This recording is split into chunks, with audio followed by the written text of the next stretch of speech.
नमस्कार बच्चों, मेरा नाम है राहुल और आप देख रहे हैं सीबीएसई क्लास कार्यपत्रक 63 4/12/2020 कक्षा 9 विषय विज्ञान।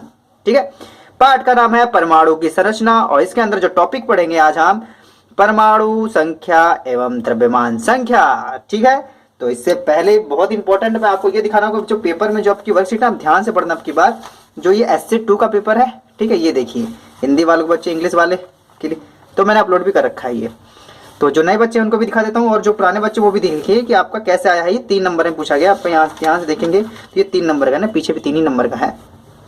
यदि किसी परमाणु का K और L कोष भरा है तो उस परमाणु में इलेक्ट्रॉनों की संख्या क्या होगी।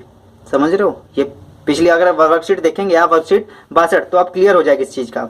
यदि किसी परमाणु में इलेक्ट्रॉनों की संख्या 13 है और प्रोटॉनों की संख्या भी 13 है तो उस परमाणु की परमाणु संख्या क्या होगी। याद रखना, जो अभी आपकी हम वर्कशीट करेंगे जो 63 ना, इसमें इसका आंसर आपको मिल जाएगा। सेम टू सेम नहीं है, थोड़ा सा चेंज है। ठीक है, अगर लास्ट में देखेंगे तो ये रहा आपका। ठीक है, किस तत्व के इलेक्ट्रॉन के प्रोटोन द्रव्यमान संख्या परमाणु संख्या ज्ञात कीजिए। ठीक है, तो इस प्रकार से ज्ञात कर लेंगे वो भी आपका। और आगे बढ़ने से पहले ये भी देख लेते हैं आपने अभी तक वर्कशीट में क्या किया। तो बाकी वर्कशीट आइए, इधर आइए। वर्कशीट से पहले एक सहायक सामग्री देख लेते हैं एक बार। सहायक सामग्री कौन कौन से चैप्टर हो चुके हैं, ठीक है, ताकि आप लोगों को चैप्टर समेत याद हो जाए। ठीक है, तो ये आपका हमारे आसपास के पदार्थ, क्या हमारे आसपास के पदार्थ के पदार्थ होते हैं। ठीक है, ये भी हो चुका है आपका, ये भी सब सब सब सब हो चुका। घुमा फिरा कहने का मतलब जिस भी निशानी लगे हैं सब हो चुके हैं आपके। और ये जो आपका अध्याय चल रहा है परमाणु संरचना, वर्कशीट 59 चल रही है, अध्याय 4 चल रहा है आपका। ठीक है, ये बताने की कोशिश है। और आपका कार्य तथा ऊर्जा बाकी, ये सब नीचे का भी बाकी है और ऊपर के सब लगभग सारे लगभग क्या सारे ही करा दिए यार। तो आप आते हैं वर्कशीट देख लेते हैं 59 से। ठीक है, 59 पे वर्कशीट में क्या की थी हमने, परमाणु की संरचना के बारे में पढ़ी थी हमने। ठीक है, कैथोड किरण, वैथोड तो होती नहीं है। थॉमसन का परमाणु मॉडल खरबूजे वाला था। ठीक है, मैं ऐसे ऐसे कह रहा हूँ फिर भी आपको बहुत कुछ याद हो जाएगा, याद रखना। फिर 60 पे रदरफोर्ड का परमाणु मॉडल, ठीक है, सोने के पन्नी पे कराया था। 100 परमाणु 12,000 करोड़ में से एक वापस आ गया था, बहुत ही चक्रवात, लेकिन ये बता नहीं पाए थे। इलेक्ट्रॉन चक्कर लगाते लगाते गिर जाएंगे। तो भाई साहब क्या, कौन से भाई साहब आए, बोर का परमाणु। इन्होंने बोर बिल्कुल नहीं किया, तुरंत बताया इलेक्ट्रॉन एक खास कक्षा में घूमते हैं, वर्कशीट 61 के हिसाब से खास कक्षा में घूमते हैं, इनकी ऊर्जा खत्म नहीं होती पहली फुर्सत में, इसीलिए इधर उधर चक्कर लगाते रहते हैं और बस। तो और यह भी याद रखना, ये भी पॉइंट में आएगा आपका। द्रव्यमान नगण्य माना जाता है इलेक्ट्रॉनों की संख्या, अभी आगे फिर दोबारा दिखा दूंगा। तो 61 में था, फिर 62 में दिखाया गया था क्या, संयोजकता दिखाई गई थी। आपको पता है कुछ जो कक्ष के L M N होते हैं और उनके अलग अलग इलेक्ट्रॉन में होते हैं, तो इस हिसाब से हमने भरना सीखा था। ठीक है, संयोजकता में कम से कम बाहरी कक्ष में 8 इलेक्ट्रॉन होते हैं और जो तत्व भर जाते हैं वो अक्रिय तत्व होते हैं, वो किसी से अभिक्रिया जल्दी नहीं करते। ठीक है, और जिसके पीछे 1 2 3 4 इलेक्ट्रॉन होते हैं उसकी संयोजकता वही होती है। तो घुमा फिरा कहने मतलब हल्का हल्का आपका रिविजन हो चुका है। और आज हम पढ़ेंगे परमाणु संख्या एवं द्रव्यमान संख्या। तो भैया ये परमाणु संख्या द्रव्यमान संख्या क्या अलग अलग है? बिल्कुल नहीं, देखने मुश्किल है लेकिन है बहुत इजी। दीदी जिज्ञासा दीदी, परमाणु संख्या और परमाणु द्रव्यमान संख्या क्या अंतर है? परमाणु संख्या और परमाणु द्रव्यमान संख्या याद रखना। दोनों बच्चे कई बार कंफ्यूज होते हैं, बिल्कुल कंफ्यूज होने वाली बात नहीं, बहुत ही सिंपल और पेपर में कई बार आया हुआ है। ठीक है, एक बार ब्लर देख लेते, ब्लर हो रहा कि नहीं हो रहा, ऐसे नहीं हो रहा ब्लर। ठीक है, बीच बीच में देखना पड़ता, नहीं तो मेरा ध्यान वर्कशीट पे ही रहता है पूरा। तो चलिए पढ़ना शुरू करते हैं। ज्ञान हम जानते, और जिसको आंसर चाहिए फटाक से पीछे जा सकता, कोई टेंशन की बात नहीं है। मैं तो अपने हिसाब से पढ़ाऊंगा, मुझे मजा आ रहा है, ये चैप्टर कराने में और मजा आ रहा है। हम जानते हैं कि परमाणु अपरमाणु कणों से बना होता है, जैसे कि हमने अभी पिछले ही वर्कशीट में की थी। प्रोटॉन प्लस चार्ज की खोज ई गोल्डस्टीन ने। अब देखो बच्चों, इस पर आप बहस की बात नहीं करेंगे, जो पुराने बच्चे होंगे वो जानते होंगे। ठीक है, ठीक है, तो इस पे हम बहस कर चुके हैं। जिसको देखना होगा कार्यपत्रक 60 देखना लास्ट में जाके। ठीक है बच्चों, और इसमें ये था रदरफोर्ड प्रोटॉन की खोज किसने की थी। ठीक है, इस पे हम बहस कर चुके हैं, इस पे हम दोबारा नहीं करेंगे। वर्कशीट वाले गोल्डस्टीन बार बार कह रहे हैं तो मान लेते हैं, इन्होंने पिछली बार भी गोल्डस्टीन कहा था। देखो मैं अभी भी वर्ड कौन से इस्तेमाल कर रहा हूँ, मान लेते हैं। अभी भी मेरा मन नहीं है, क्योंकि यार हमें रदरफोर्ड पढ़ाया गया था यार, यहाँ गोल्डस्टीन जबरदस्ती दिखाया जा रहा है। गोल्डस्टीन इलेक्ट्रॉन जिसमें नेगेटिव चार्ज होता है की खोज जे टॉमसन ने, और न्यूट्रॉन की खोज चैडविक ने की थी, जेम्स चैडविक ने की थी, नाम के वैज्ञानिक ने की थी। कोई दिक्कत की बात नहीं है, हम शुरू से याद करते हुए आ रहे हैं इसे। परमाणु के नाभिक में प्रोटॉन और न्यूट्रॉन विद्यमान होते हैं। तो ठीक है, इस चीज को दोबारा से याद करने के लिए अगर वर्कशीट से 61 देखेंगे आप, तो देखो यहाँ पे आपको दिखाया गया था, यहाँ पे प्रोटॉन और न्यूट्रॉन नाभिक में, आप हरे रंग का जो आप नाभिक दिखाई दे रहा हो, नाभिक के अंदर पाए जाते हैं प्रोटॉन और न्यूट्रॉन। जो इलेक्ट्रॉन होते हैं वो चारों तरफ चक्कर लगाते हैं और खास कक्षा में चक्कर लगाते हैं, जैसा कि आपने शुरू से देखते हुए आ रहे हैं, कोई मुश्किल नहीं है। और इलेक्ट्रॉन अपने कक्ष के नाभिक के चारों ओर घूमते रहते हैं।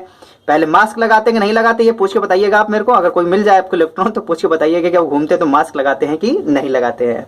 ठीक, तो चलिए मजाक था थोड़ा सा। किसी परमाणु के नाभिक में उपस्थित प्रोटॉनों की कुल संख्या परमाणु क्रमांक या संख्या कहलाती है, याद रखना। परमाणु क्रमांक या संख्या, प्रोटॉन की कुल संख्या। प्रोटॉन, इसमें देखोगे नाभिक में आपके प्रोटॉन और न्यूट्रॉन दोनों पाए जाते हैं। जो प्रोटॉनों की संख्या होगी, प्रोटॉनों की संख्या को ही हम कहते हैं परमाणु क्रमांक, याद रखना। परमाणु संख्या कहो या परमाणु क्रमांक, एक ही बात है, परमाणु क्रमांक और परमाणु संख्या। और यहाँ पे परमाणु द्रव्यमान अभी हम पढ़ेंगे। अब इसे जेड से दर्शाया जाता है, किसे? परमाणु क्रमांक को। किसी भी परमाणु के इलेक्ट्रॉनों की संख्या उसमें उपस्थित प्रोटॉनों की कुल संख्या के बराबर। इलेक्ट्रॉन इक्वल टू प्रोटॉन, जितने इलेक्ट्रॉन होंगे उतने ही प्रोटॉन होंगे। जितने चारों तरफ चक्कर इलेक्ट्रॉन लगा रहे हैं ना, उतने ही प्रोटॉन होंगे उसके अंदर। ठीक है, जितने इलेक्ट्रॉन चारों तरफ चक्कर लगा रहे उतने ही प्रोटॉन होंगे। और इन्होंने काफी अच्छे से यहाँ पे दिखा भी दिया है, जितने प्रोटॉन है उतने ही इलेक्ट्रॉन होंगे होती है। इसलिए किसी भी परमाणु का कुल आवेश शून्य होता है। अगर आप ये चीज शून्य वाला देखोगे, अगर मैं दूसरी वर्कशीट दिखाऊं आपको, ठीक है, तो अगर यही वर्कशीट, इसी वाले वर्कशीट में देखो, यहाँ पे इन्होंने पहले ही बता दिया था, अगर ध्यान से पढ़ते हुए, उन्होंने कहा था कि किसने, जेम्स चैडविक ने कहा था कि न्यूट्रॉन प्रोटॉन के साथ नाभिक में स्थित है, अतः प्रोटॉन का अधिकतर द्रव्यमान नाभिक में स्थिर होता है, क्योंकि इलेक्ट्रॉन का द्रव्यमान नगण्य माना जाता है। इलेक्ट्रॉन क्या है? बिल्कुल भी नगण्य। अभी आगे देखते हैं। किसी भी परमाणु में इलेक्ट्रॉनों की संख्या उसमें उपस्थित प्रोटॉनों की संख्या के बराबर होती है, इसलिए किसी भी परमाणु का कुल आवेश शून्य होता है। लेकिन जब कोई परमाणु इलेक्ट्रॉन लेता या देता है तब उसमें असंतुलित हो जाता है। इलेक्ट्रॉन लेता या देता है, आपको याद होगा पिछले वाली वर्कशीट में भी हम लेना देना कर रहे थे, उससे पॉजिटिव या नेगेटिव होता है। इलेक्ट्रॉन देगा तो पॉजिटिव चार्ज, इलेक्ट्रॉन लेगा तो नेगेटिव चार्ज, धनायन और ऋणायन। और पेपर में कई बार ये भी पूछा जाता है, आयन कितने, ये आवेश कितने प्रकार के होते हैं? 2 प्रकार के आवेश होते हैं, ऋणावेश और धनावेश। जब इलेक्ट्रॉन लेता या देता है तो असंतुलित हो आवेशित धनायन तथा ऋणायन हो जाता है और आयन का निर्माण करता है। न इलेक्ट्रॉन लेना, और जब नहीं न लेगा न देगा, वो तब तक न्यूट्रन में रहता है। ठीक ठीक, क्लियर है? कोई दिक्कत नहीं होगी, यहाँ तक ब्लर भी नहीं हो रहा है अच्छे से। चलो आगे चलते हैं। अब पढ़ेंगे द्रव्यमान संख्या। अभी हमने पढ़ी परमाणु संख्या, ठीक है, अब पढ़ेंगे द्रव्यमान संख्या। ठीक है, नेक्स्ट है, एक प्रोटॉन का द्रव्यमान 1 इकाई 1 U आवेश प्लस 1 लिया जाता है। न्यूट्रॉन n का द्रव्यमान 1 U। अब ये घुमा फिरा के मैं जल्दी क्यों पढ़ रहा हूँ, आपको U समझाना है। कई लोग U छोड़ते हुए चले जाते। U क्या है? U मैं एक लाइन में भी समझा सकता हूँ, लेकिन फिर भी आपकी याददाश्त और तेज करने के लिए मैं आपके वर्कशीट नंबर पुराने पे चलता हूँ, वर्कशीट नंबर 13, जिसको आप बहुत ही पहले कर चुके थे, 3/8/2020 में कर चुके थे। ठीक है, तो यहाँ पे डाल्टन का परमाणु सिद्धांत भी आपने पढ़ा था। ठीक है, जो आप टेलीग्राम से मेरे जुड़ा हुआ है वहाँ तो 1-1 नंबर वाले तो कराए जा रहे हैं। ठीक है, IUPAC, ठीक है, ये चीजें नहीं है। मेन चीज आपको क्या है, ये वर्कशीट 15 पे आ गए थे। वर्कशीट 15 देखो, यहाँ पे आपका क्लियरली हो जाता है, यहाँ पे U यूनिफाइड परमाणु द्रव्यमान इकाई है। इस चीजों को अगर आपको अच्छे समझना है तो वर्कशीट नंबर आपको 15 दोबारा देखनी होगी, लिंक डिस्क्रिप्शन में मिल जाएगा, आसानी से सर्च करेंगे तभी मिल जाएगा। ठीक है, U यूनिफाइड परमाणु द्रव्यमान इकाई में लिखा जाता है 1 U द्रव्यमान। ठीक है, ये बात की बात करेंगे तो बस यहाँ पे बताने का U से क्या आता है, आपका यूनिफाइड होता है। ठीक है, यही चीज है कि आप लोग स्किप करते हुए जा रहे हैं, मत करिएगा। ठीक है, यहाँ पे ठीक है, इसके बाद जो 15 था, 15 के बाद 16 पे आते हैं। ठीक है, परमाणुकता आणविक द्रव्यमान, ठीक है, ये भी आप एक बार कर लीजिए, काफी सिंपल, काफी अच्छे वे से मैंने बताया था। ठीक है, 17, 18, ठीक है, मोलर द्रव्यमान, ये भी काफी इंपॉर्टेंट है। चलो बस आपको यहाँ पे मुझे ये इसलिए दिखाया था मैंने, जो U से होता है आपका यूनिफाइड होता है। 1 इकाई 1 यूनिफाइड और आवेश प्लस लिया जाता है, प्रोटॉन पर प्लस या धनावेश होता है। पता है बच्चों, पुरानी चीजें उठा के जब देखते हैं ना तो काफी टाइम लग जाता है, कि वर्कशीट बनाने में काफी समय लगता है मेरे को भी। ठीक है, ताकि आपको अच्छे समझा पाऊँ। जिम्मेदारी अगर 9th क्लास हिंदी की ले रखी है तो बखूबी उसे निभाना चाहता हूँ मैं। तो एक प्रोटॉन इलेक्ट्रोन 1 यूनिफाइड और आवेश प्लस 1 लिया जाता है। न्यूट्रॉन n बराबर 0 क्या होता है, इस पे नो चार्ज। ठीक है, 0 का द्रव्यमान है, कि एक इकाई 1 यूनिफाइड, लेकिन इसके आवेश 0 लिया जाता है। इस पे प्रोटॉन पर धन आवेश होता है जबकि न्यूट्रॉन पर नो आवेश। अब इस n से भी याद कर सकते हो, 0 मतलब नो आवेश, नो चार्ज। ठीक है, एक इलेक्ट्रॉन का द्रव्यमान नगण्य और आवेश -1 लिया जाता है। जो इलेक्ट्रॉन का द्रव्यमान होता है वो नगण्य माना जाता है। आपने पिछले भी वर्कशीट में इसे पढ़ा था। जो चारों तरफ चक्कर लगाते हैं उसका जो द्रव्यमान माना जाता है वो न के बराबर माना जाता है, नगण्य माना जाता है। न्यूट्रॉन और प्रोटॉन परमाणु के नाभिक में स्थित होते हैं, इसे ही न्यूक्लियन भी कहते हैं। ठीक है, जब दोनों इकट्ठा होते हैं इसी वजह से दोनों के एक को न्यूक्लियन भी कहते हैं। कोई दिक्कत की बात नहीं, इस प्रकार से भी लिख सकते हैं। और मेन पॉइंट ये है आपका, परमाणु के नाभिक में उपस्थित प्रोटॉनों और न्यूट्रॉनों की कुल संख्या का योग द्रव्यमान संख्या कहलाता है। तो ये दूसरी वाली वर्कशीट यहाँ पे आई है, इसको बच्चों को समझाने में आसान रहेगी। अब ये देखो, इसमें ये है, अगर प्रोटॉन प्रोटॉन की संख्या है, ठीक है, प्रोटॉन प्रोटॉन की संख्या है तो परमाणु द्रव्यमान, नीचे आइए भाई साहब, परमाणु द्रव्यमान। ठीक है, अगर इसमें दोनों ले रहे हैं, प्रोटॉन और न्यूट्रॉन जोड़ देंगे, प्रोटॉन और न्यूट्रॉन जोड़ देंगे तो आपका वो द्रव्यमान संख्या हो जाएगा। ठीक है, द्रव्यमान संख्या, प्रोटॉन प्रोटॉन जोड़ेंगे, ठीक है, तो आपका कहलाएगा परमाणु क्रमांक, और प्रोटॉन और न्यूट्रॉन को जोड़ देंगे तो दोनों आपका कहलाएगा फिर द्रव्यमान संख्या। ठीक है, आपके क्वेश्चन आंसर में काफी क्लियरली करा है, कोई दिक्कत नहीं आएगी आपको। ठीक है, आगे आते हैं संभारिक, या एक बार और पढ़ दूं, एक बार और पढ़ लेते हैं। परमाणु के नाभिक में उपस्थित प्रोटोनों और न्यूट्रॉनों, प्रोटॉन और न्यूट्रॉन जो नाभिक में दोनों होते हैं, इन दोनों को अगर जोड़ देंगे तो क्या है कहलाएगा, द्रव्यमान संख्या। अगर प्रोटॉन प्रोटॉन को करेंगे तो परमाणु क्रमांक कहलाएगी, परमाणु संख्या या द्रव्यमान संख्या। जब दोनों को जोड़ेंगे द्रव्यमान संख्या। ठीक है, बार बार नहीं कहना, नहीं तो और बच्चे कहेंगे एक ही चीज पढ़ाए जा रहे हैं बार बार। संभारी, ठीक है, अब संभारी आते हैं। अब संभारी में क्या मतलब, ये चीज क्या की, वे तत्व जिनकी परमाणु संख्या भिन्न भिन्न लेकिन द्रव्यमान संख्या समान होती है वे संभारी कहलाते हैं। जैसे कैल्शियम और आर्गन दोनों का द्रव्यमान 40 U से यूनिफाइड है, जबकि इनके परमाणु क्रमांक क्रमशः 20 और 18 हैं। ठीक, और इसे कैसे याद करेंगे, द्रव्यमान संख्या समान हो, संभार। ठीक हो, देखो संभारी, संभार द्रव्यमान संख्या को हमेशा ऊपर लिखा जाता है, द्रव्यमान संख्या ऊपर। जो दो तत्व है, दो तत्वों के द्रव्यमान संख्या बराबर होगी, अगर ऐसे एक और भी होगा, जब दो तत्वों के द्रव्यमान संख्या बराबर होगी तो संभारी कहलाएंगे। देखो किसी के ऊपर भार लाद दिया है ना, तो द्रव्यमान संख्या को हमेशा ऊपर दिखाया जाता है। ये आपको इन्होंने ये वर्कशीट में नहीं दे रखी, लेकिन ये चीज देनी चाहिए थी। किसी तत्व के नीचे जब होता है परमाणु संख्या दिखाई जाती है और उसके ऊपर द्रव्यमान संख्या दिखाई जाती है। जब दो तत्व होंगे इसी प्रकार से, जब दोनों के द्रव्यमान संख्या बराबर होगी तो ऐसे तत्वों को संभारी कहते हैं। कैसे, ऊपर भार लगा होगा ना, इस प्रकार से याद करते हैं। ऐसे तो जिनका परमाणु संख्या भिन्न भिन्न हो और द्रव्यमान संख्या समान हो। ठीक है, अब देखो द्रव्यमान संख्या तो समान ही रहेगी ना, और परमाणु संख्या से तो सीधी सी बात है, दो तत्व हैं अलग अलग तो रहेंगे। आगे आते हैं, वो संभारी कहलाते हैं। जैसे कैल्शियम और आर्गन दो अलग अलग तत्व हैं, कैल्शियम का द्रव्यमान और लेकिन दोनों का जो द्रव्यमान होता है 40 यूनिफाइड होता है, जबकि इसके परमाणु क्रमांक एक का 20 है और दूसरे का 18। ठीक है, नेक्स्ट आते हैं समस्थानिक।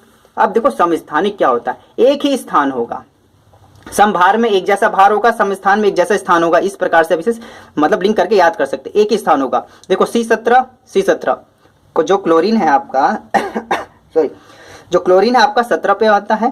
ठीक है, लेकिन ऊपर देखो ये 35 है, ये 37 है। ठीक है, और ऊपर किसको दिखाया जाता है, आपका द्रव्यमान संख्या। द्रव्यमान संख्या अलग अलग लेकिन परमाणु संख्या एक जैसी। अब यहाँ पे परमाणु संख्या अलग अलग, द्रव्यमान संख्या एक जैसी। दोनों बच्चों ध्यान से पढ़िएगा, बहुत ही सिंपल और पेपर में आए हुए हैं क्वेश्चन, और 10th में घूम के फिर आते हैं। कोई बात नहीं, फिलहाल 9th पे फोकस करिए आप। समस्थानिक, एक ही तत्व के याद रखना, इसमें एक ही तत्व होगा और उसका जो परमाणु संख्या होगा सीधी सी बात है वो एक ही होगा। एक ही तत्व के परमाणु जिनकी परमाणु संख्या समान लेकिन द्रव्यमान संख्या भिन्न भिन्न हो। ठीक है, एक ही तत्व होगा, ठीक है, परमाणु संख्या जब एक ही तत्व है तो परमाणु संख्या सेम होगी, लेकिन द्रव्यमान संख्या जो होती है वो अलग अलग होगी, ऊपर जो होती है वो अलग अलग होगी, वे समस्थानिक कहलाते हैं। जैसे क्लोरीन C17 लेकिन ऊपर ये एक द्रव्यमान संख्या 35 है और एक जगह 37, तो ये दोनों क्या है, समस्थानिक। ऐसे कई सारे तत्व होते हैं जिनके अलग अलग समस्थानिक होते हैं। हाइड्रोजन के 3 समस्थानिक होते हैं। अब नीचे देखो द्रव्यमान संख्या, नीचे क्या होती है आपकी, सॉरी, परमाणु संख्या एक एक, परमाणु संख्या एक जैसी लेकिन द्रव्यमान संख्या अलग अलग, 1 2 3, परमाणु संख्या एक जैसी लेकिन द्रव्यमान संख्या अलग अलग, ऐसे तत्वों को समस्थानिक तत्व कहते हैं। किसी तत्व का परमाणु द्रव्यमान उसके समस्थानिकों की उपलब्धता प्रतिशत के औसत के आधार पर लिया जाता है। जैसे क्लोरीन के नमूने के लिए C17 और C37, ठीक है। सर जो क्लोरीन 17 पे आता है, यहाँ पे 35 और यहाँ पे 37 है, तो क्रमशः इसका 75% होगा और इसका 25%। तो क्लोरीन की जो परमाणुता होगी द्रव्यमान 35 और इसे 75 के 75/100, यहाँ 25/100 हो जाएगा 35 के हिसाब से, यहाँ 37 के हिसाब से। इसको जब निकालते हैं तो इसका आता है 35.5, यू से यूनिफाइड। अब आते हैं आपका समस्थानिकों के प्रयोग। अरे ये लेकिन और इंपॉर्टेंट है आपका, समझ लो जो वर्कशीट है यार मक्खन जैसी आ रही है यार, इसे रट जाइए। समस्थानिकों के अनुप्रयोग। कुछ तत्वों के समस्थानिकों के रेडियोधर्मी गुण होते हैं जिनका कई तरह से प्रयोग किया जाता है। आयोडीन, इसके भी समस्थानिक होते हैं। आयोडीन का समस्थानिक को घेंघे के इलाज के लिए, पता है एक ऐड भी आता है, क्या आपके नमक में टूथपेस्ट है? अरे उल्टा बोल दिया क्या? नहीं, तो क्या आपके टूथपेस्ट में आयोडीन है? ऐसा नहीं बोलते, नमक है, नमक में तो आयोडीन पाया जाता है। तो घुमा फिरा के अब सिंपल बात कहूं तो आपके नमक में आयोडीन पाया जाता है, ठीक है। तो आयोडीन का एक समस्थानिक होता है जो घेंघा रोग से लड़ने में आपकी मदद करता है और आपके ये नमक में पाया जाता है। कोबाल्ट, CO के समस्थानिक का कैंसर के इलाज में प्रयोग किया जाता है। यूरेनियम, ये तो बहुत बच्चे जानते होंगे, यूरेनियम के संयुक्त समस्थानिक का प्रयोग नाभिकीय ऊर्जा यंत्रों में ईंधन के रूप में किया जाता है, ठीक है। ज्यादा मुश्किल नहीं है, सारा सिंपल है, ठीक है। उम्मीद है काफी अच्छे समझाया होगा, काफी मजा आ रहा है मेरे को भी इसे समझाने में। तो बस बच्चे यही बात है ना कि आप लोगों को भी अगर समझने की कोशिश करते हैं तो और अच्छा मन करता है समझाने का, ठीक है। उम्मीद है ये चीजें हम समझा चुके हैं, आपको समझ में आ चुकी होगी और जो क्वेश्चन आंसर है उस पर हम फटाक से आ जाते हैं। बहुत बच्चे बहुत इसका इंतजार कर रहे होंगे। न्यूक्लियन किसे कहते हैं? यह आपको ऊपर से ही लिखा गया है, न्यूक्लियन किसे कहते हैं। तो आ जाइए भाई साहब, बच्चों को करवाना है यार, ठीक है। ये ठीक है, तो प्रश्न नंबर 1 का आंसर है न्यूट्रॉन और प्रोटॉन परमाणु के नाभिक में स्थित है, इसलिए इन्हें न्यूक्लियन भी कहते हैं, ठीक है। प्रश्न नंबर 2 देख लेते हैं। किन्हीं 3 समस्थानिक के उपयोग लिखिए। कोई एक मतलब जो समस्थानिक होते हैं अनुप्रयोग, आप मैंने यहीं से लिख दिया गया है, इसका मैंने यहाँ से भी लिखा है। आयोडीन, आई के समस्थानिक का डैश के इलाज में प्रयोग किया जाता है। यहाँ पे आपको बच्चों भरना है, ठीक है। यहाँ पे आप भरिएगा, ठीक है। यहाँ पे क्या आएगा ये आपको भर के यहाँ पे दिखाना है, ठीक है। यहाँ पे क्या आएगा आप ध्यान से अगर वर्कशीट पढ़ोगे तो कर लोगे। आयोडीन समस्थानिक का डैश, कमेंट करके बताइए, आपका कमेंट का मुझे बेसब्री से इंतजार रहेगा। दूसरा तो लिख दिया मैंने। कोबाल्ट के समस्थानिक का कैंसर के इलाज में किया जाता है। तीसरा यूरेनियम, यू के एक समस्थानिक का प्रयोग नाभिकीय ऊर्जा यंत्रों के ईंधन में किया जाता है। प्रश्न नंबर 2 का भी आंसर हो गया, जैसे अभी हमने सीखा था, बहुत ही सिंपल है। अब अगला है परमाणु संख्या और द्रव्यमान संख्या को परिभाषित कीजिए। ये बच्चों थोड़ा सा मैंने बड़ा करके लिखा है, अगर आप भी लिखो काफी अच्छा है और बहुत ही मतलब यूनिक तरीके से लिखा। अभी तक मैंने नहीं लिखा था इसे, मतलब अब की बार मैंने ऐसे लिखा ताकि आप लोग खुश हो जाओ। थोड़ा बड़ा ही रहेगा लेकिन फिर भी एक बार यहाँ परमाणु संख्या है, फिर यहाँ पे आपके द्रव्यमान संख्या है, ठीक है। पहले परमाणु संख्या किस प्रकार से, किसी तत्व का परमाणु क्रमांक उसके तत्व के नाभिक में स्थित प्रोटॉनों की संख्या के बराबर होता है, इसे Z से प्रदर्शित करते हैं, ठीक है। अब एक देखो मैंने एक प्रकार से परमाणु बना दिया यहाँ पे और इसका ये नाभिक है, इसको मैंने क्या कहते हैं नाभिक। नाभिक में पाया जाता है प्रोटॉन और न्यूट्रॉन, और इस प्रकार से मैंने प्रोटॉन की तरफ इशारा करते हुए लिख दिया परमाणु संख्या। परमाणु संख्या जितनी प्रोटॉन होंगे उतने ही परमाणु संख्या होगी उसकी, ठीक है।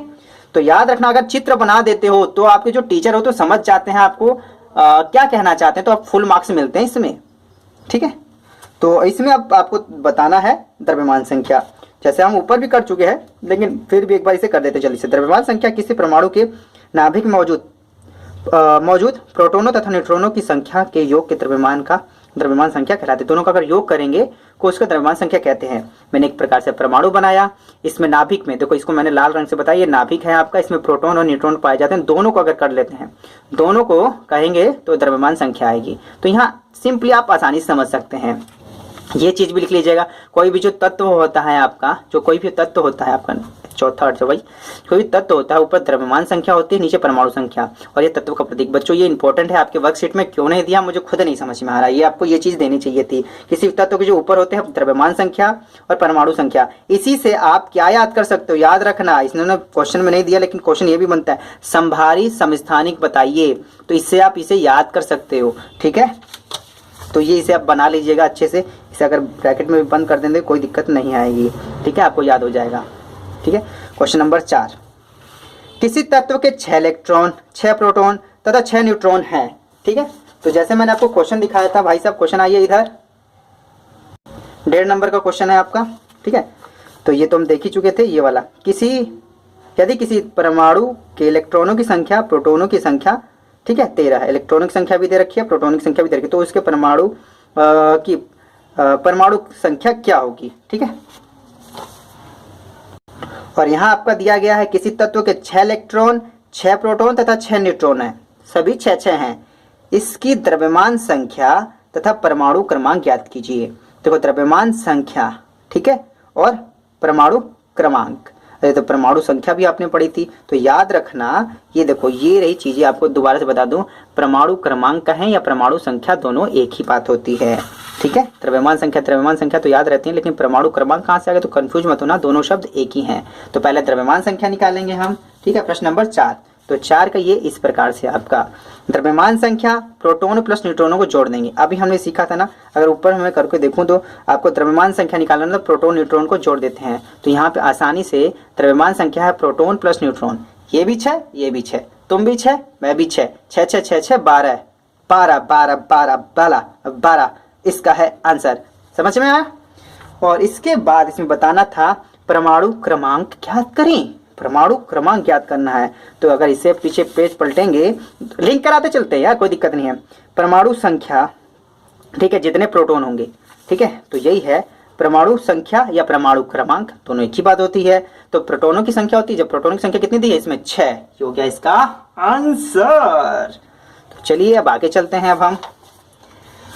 अब असली कार्रवाई आ गई बच्चों। ठीक है, 1 से 18 तक तत्व, परमाणु संख्या तक 1 से 18 तक तत्वों के नाम, प्रतीक और संयोजकता लिखिए। मैंने आपको पिछले भी वर्कशीट में कहा था ये आपको 20 तक याद करनी होगी, 20 तक याद करिए, 18 तक दे दिया। चलो ठीक है, फिर भी इसे करते हैं। आपको एक मैं फोटो दिखाता हूँ, यहाँ से इसे देख के आसानी से कर सकते हैं। ये आपके बुक में भी दिया गया था, जिसके पास बुक है वो वहां से भी लिख सकता है। ठीक है, जिसके पास नहीं है वो इस जो मैंने फोटो लगा रखी है जिसका सहारा ले सकता है। यहाँ पे देखोगे आप तत्वों का नाम दिया गया है। ठीक है, आपको फिर परमाणु संख्या है, फिर इलेक्ट्रॉनों का वितरण। अगर आपको संयोजकता निकालनी है बच्चों, ठीक है, संयोजकता अगर आपको निकालनी है, जो आपको दिखाई दे रहा होगा लास्ट में संयोजकता, तो आपको इलेक्ट्रॉनों का वितरण भी लिखना चाहिए। मैंने जानबूझ के इसे लिखा है, जब तक आप इलेक्ट्रॉनों का वितरण नहीं लिखेंगे आप संयोजकता नहीं बता सकते। तो इसमें थोड़ा सा मेहनत करिए, इसे भी उतारिए। ठीक है, तत्वों का नाम, प्रतीक, परमाणु संख्या, संयोजकता। और यहाँ पे लाइन से पढ़ देते हैं एक बार। Hydrogen, helium, lithium, beryllium, boron, carbon, nitrogen, oxygen, fluorine, neon, sodium, magnesium, aluminium, silicon, phosphorus, sulphur, chlorine, argon. ये आपका 18 तक आ जाएंगे। अगर परमाणु संख्या वाले लाइन में देखेंगे तो कितने हैं आपके 18। और इसके प्रतीक क्या है आपके AR। ठीक है, हाइड्रोजन को H से दिखाया गया है, हीलियम को HE। या याद रखना इसके जो दूसरे भी लेटर हैं वो स्मॉल होते हैं। ठीक है, तो उम्मीद है ये चीजें आप आसानी से लिख सकते हैं। और जो MyCBSE क्लास के टेलीग्राम को अगर ये फोटो चाहिए तो MyCBSE क्लास के टेलीग्राम पर इसे जल्दी अपलोड कर दिया जाएगा। आप वहां से भी आसानी से लिख सकते हैं बिना वीडियो को देखे। ठीक है, अगर आप गूगल मीट पे मुझसे जुड़ना चाहते हैं तो MyCBSE क्लास के टेलीग्राम को भी ज्वाइन करिए, क्योंकि मैं गूगल मीट पे ही टेलीग्राम पर ही गूगल मीट का जो लिंक देता हूं और लाइव कमाता हूं मैं वहीं पे गूगल मीट से ही थोड़ा सा बहुत इंटरेक्ट करता हूं बच्चों। वहां पे 2 से 3 बार ले चुका हूं मैं, जबकि लाइव में एक ही बार आया हूं। ठीक है, तो आप गूगल मीट पे जुड़ना चाहते हो तो आपको MyCBSE क्लास के टेलीग्राम को भी ज्वाइन करना चाहिए। तो MyCBSE क्लास इस वीडियो को देखने के लिए धन्यवाद। आपका कमेंट का मुझे बेसब्री से इंतजार रहेगा। तब तक के लिए जय हिंद, जय भारत।